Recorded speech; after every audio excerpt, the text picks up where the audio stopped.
Oh man, first I just want to say, Scott, thank you so much. And RHO, that documentary was so inspiring.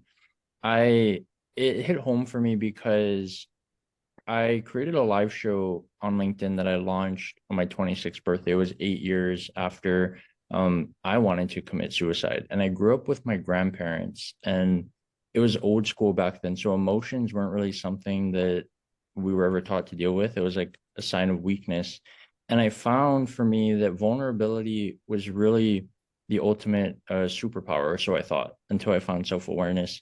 My question for you is, what do you think is that thing that takes people from the next step to awareness to self-awareness? Because I believe that a lot of people have awareness, but they don't have the self-awareness. So that's my question. And thank you for your time. Yeah, sure. I think awareness is I recognize I got stuff, I got issues. Self-awareness is where I'm looking at it from a distance and seeing myself as a project. And I see that if I take myself on, this project can change versus I'm so enmeshed in it, I can't do anything. I'm just, this thing is me. I would say to some guys sometimes, I mean, I had a TV show that went into 5 prisons. And so for 20 years, I visited medium and max prisons every month. And I'd go into prisons and I'd say, hey, what's up? What'd you do? I'm murder one. I said, sweet. How's it going? And you talk to these guys and I'd say, um, you still act like that's you. And they go, this is who I am. And I say, that's who you want to be. But when are you going to, if I have a baby, I had 5 babies and I changed diapers for 12 straight years. So I know good hot poop and I know how to wipe that butt, and I know how to change diapers. And it's really cute when a baby has a diaper. I mean, you laugh, you kiss them, and they're sweet, and the poop is sweet smelling, and you don't give a rip, and or they throw up on your shoulder, after you burp them, and you had your suit on, and you got that, this thing wasn't there, and it's all slides down your chest, and you're in public. It's my baby. I love it. But when you see a 25-year-old with a diaper on, 30-year-old with a diaper on, and it's full of crap, and you go, hey, dude, when are you going to change your diaper? And they go, what diaper? That crap that you're holding on to that you think is you, it's not you. It's the stuff of your life that is accumulated, but that isn't really you. You can be different unless you want to wear that diaper and have that red rash and have an attitude for the rest of your life. And they say, no one's ever said that. And I say, you want to change your diaper? You want to get it together, stop having a red bottom? How? Well, then you pull the awareness into self-awareness. If you do this and do this, and we walk on these steps, you can become a project versus it's just you. And then they say, never thought of it like that. I thought it's just me. And I say, yeah, it's you, but it isn't really you. It's who you choose to be. If you want to change, let's change. And then we do a process of, okay, where do I start? And I send them to Kathy Lever. I send them to people that help people process their stuff who are better at it than me. I can pop that bottle up, but I need to hand it to an expert. You're process these people for me. I'm a layman.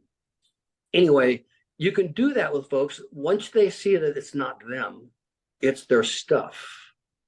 And when they choose, oh, this is the life I've developed for myself, but this is not who I naturally am unless I want to stay in that thing. And we all know this stuff, just basics.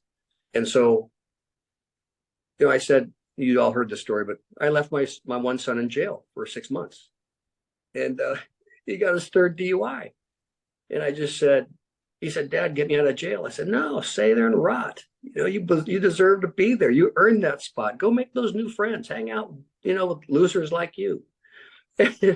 And I was waiting to hear something because he thought that it was him. It was all enmeshed in his anger and his stuff.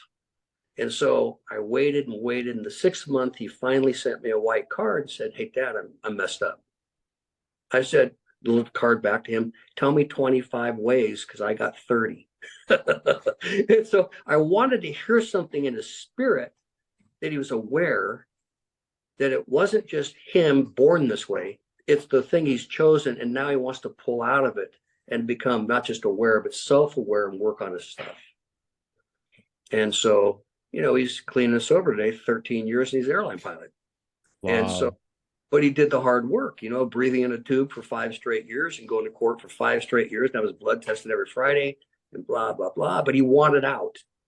The light turned on and he wanted to make the change. And that's what all of us are looking for, that light in someone's eyes that says, okay, help me. I'm open. What do I do? It seems daunting, but okay, you're in. You like these stories. I'm doing a men's event in Medford, Oregon, and all these guys are there. So this guy's in the very back with gray hair, and he just stares at me for an hour and a half with his arms like this. I'll take questions. Anyway, all these men come up and say, hey, da, da, da, nice to hear you, glad you're here speaking, blah, blah, blah. And he's standing by himself at the very end. And I said to him, come here. And so he's the last one in the whole room. I said, what are you doing back there? Why are you just staring at me? The whole time I talked to you, stare at me. He goes, because I'm listening to you. I said, well, what are you thinking? He said, you're a pretty good speaker. And I went, well, thank you very much. So what? What's going on in your head? And he goes, I think you got me today.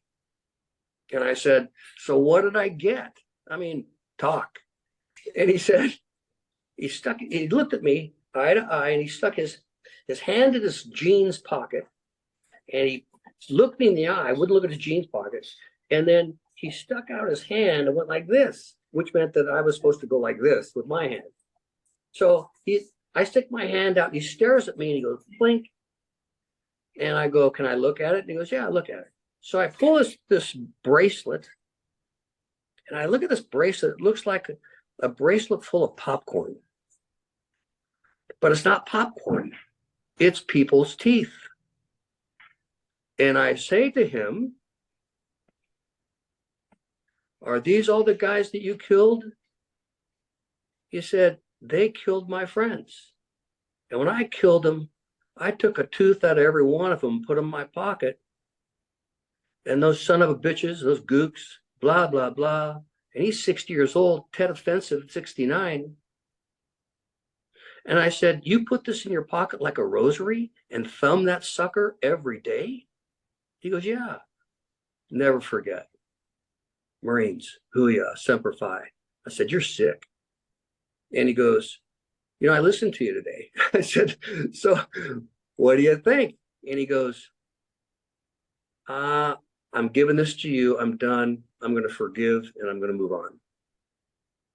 I said, so you've carried this thing now for 40 some years in your pocket, thumbing that thing every day, reminding yourself of your hatred, your bitterness, and your anger from the Tet Offensive. He goes, I've been through 3 wives over this thing. I said, you want it? He said, today you broke through, and I'm going to change. You never know, all of you watching me, your words can make a difference in someone's life. You just never know that you're that person on that day. But if you just look at humanity as just a mess, and they're just a mass, if you don't think about their eyes and what they're doing, you'll get calloused, because there's so much pain and so much hurt, so much stuff out there. And that's why John yesterday said he takes those walks, and he starts with gratitude, and he starts with praise and thanksgiving, and he gets his mind right so that the creativity can flow, versus waking up with that negativity, that hardness every day. Because I can get really hard. I mean, I put enough guys in body bags as a PJ that I knew I needed to get out of the military because I was hard. And by the time I started treating people like pieces of meat, because I just couldn't emotionally engage. It was just too hard. It hurt too much. Like an ambulance driver, it's just too hard to engage day after day with trauma. I just knew, if I'm going to stay sane, I got to get away from putting people in body bags. And so I had to make a change. I had to figure out, what am I going to do? I went to somebody and said, I'm screwed up. I used to be clean, normal, and now I'm screwed up. And I'm good at body bagging, and I'm good at not thinking about it, and I'm good about this and that. And they said, yeah, you're damaged goods. You need to figure out some way to get your heart, your head right. And I started working on my stuff. All of you relate to some of these stories. And it's just how we choose to look at people. That's why I love jails. I love prisons. You know, how screwed up are you? You know, I got it, you know. Good. How's it going for you? You want to change? Or are you still going to lie to yourself and say it's the cops and the police and the judge's fault? And every once in a while, they just pop and say, "You're right. I'm about ready to process now." I say, "Great. It's only been 22 years. You know, welcome back. Let's go to work on your stuff." You know, and veterans sometimes make it back, sometimes they don't. Talking a lot. Any other questions out there?